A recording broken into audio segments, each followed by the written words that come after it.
النهارده هنعمل الكيكة اللي دايمًا بتحسسني بالدفى كده أيام الشتا، باحب جدًا أعمل كيكة البرتقال وهنعملها النهارده بترِكّة بسيطة خالص هتنقلها في حتة تانية خالص وتخلّي الكيكة بتاعتها خطيرة زي ما أنتم شايفين كده، لأ وكمان هندلّعها بقى ونعمل لها كده كريمة وتبقى ولا كأنها قطعة جاتوه، شايفين شكلها عامل إزاي؟ يالّا بقى اعملوا لي لايك وشير كتير للفيديو ده ويالّا بينا ندخل على المقادير وطريقة التحضير.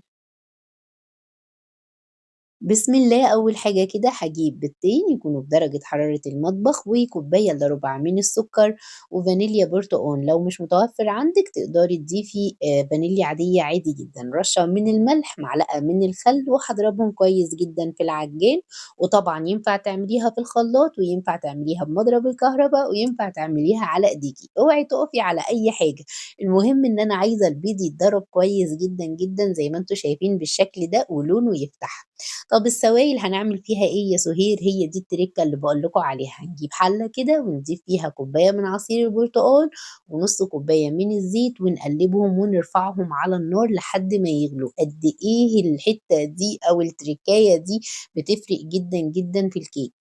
نيجي بقى للبيض بتاعنا اللي اتضرب نضيف عليه معلقة كبيرة من البيكنج باودر ونضيف عليه كوبايتين من الدقيق ويكون منخول، تمام كده؟ وهاضربهم مع بعض.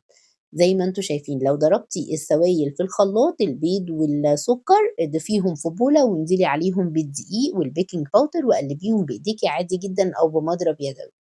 بعد كده بنضيف بقى آخر حاجة الزيت والعصير اللي إحنا غليناهم على النار، بجد يا جماعة جربوها الكيكة بتبقى في حتة تانية خالص، نضرب بقى خلاص لحد ما يفُك معانا والقوام بتاعها هيبقى سلس وجميل، جبت صينية مقاس 24 دهنتها كده بالزيت، وبدأت أحط فيها الخليط، بصوا الخليط عامل إزاي، بعد كده هادّيها هبدتين كده أطلّع فراغات الهوا وأدخّلها الفرن على درجة حرارة 180 وأكون مشغّلاه من قبلها بحوالي 10 دقايق كده، باحطها في الرف الوسطاني بتاخد حوالي 30 ل35 دقيقة،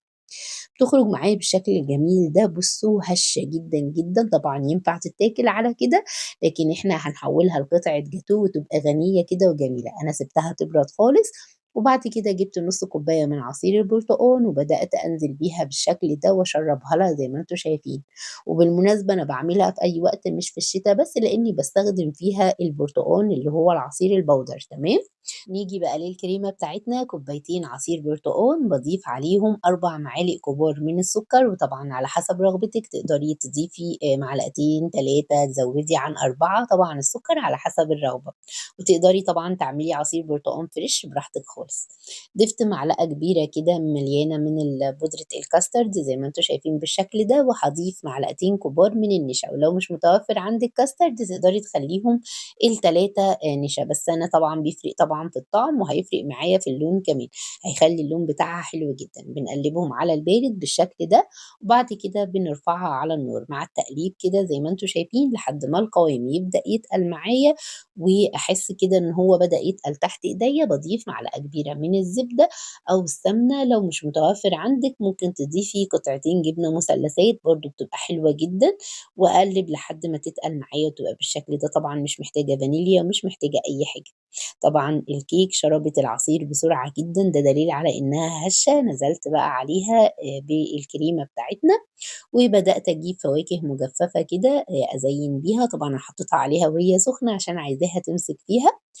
زي ما أنتم شايفين بالشكل ده، هارُص كده على الجناب وهادخّلها التلاجة نُص ساعة بالكتير، على فكرة ينفع ما تدخّليهاش التلاجة وتتاكل دافية بتبقى حلوة جدًا، أول ما خرّجتها من التلاجة جِبت شوية من الفرماسيل الشوكولاتة وبدأت أكسر اللون الأصفر بس كده زي ما أنتم شايفين، طبعًا التزيين على حسب الرغبة وتقدري كمان ما تزيّنيهاش خالص لإن أصلًا لونها وشكلها جميل، تمام كده هاقطع لكم منها قطعة بقى وأورّيكم قد إيه بجد بُصّوا الكيكة عاملة إزاي. الكيكة عالية جدًا وهشة ومرتفعة، وزي ما أنتم شايفين تحسّوا إن هي كيكة إسفنجية عشان الحركة اللي عملناها بتاعة الزيت وعصير البرتقان، بُصّوا الجمال والطعامة، إيه رأيكم في الجمال والطعامة دي؟ بجد سهلة وبسيطة وما خدتش معانا وقت وما وقفتكيش في المطبخ كتير، اعملوا بقى لايك وشير للفيديو لو عجبتكم الوصفة، وبألف هنا وشفا وبس كده.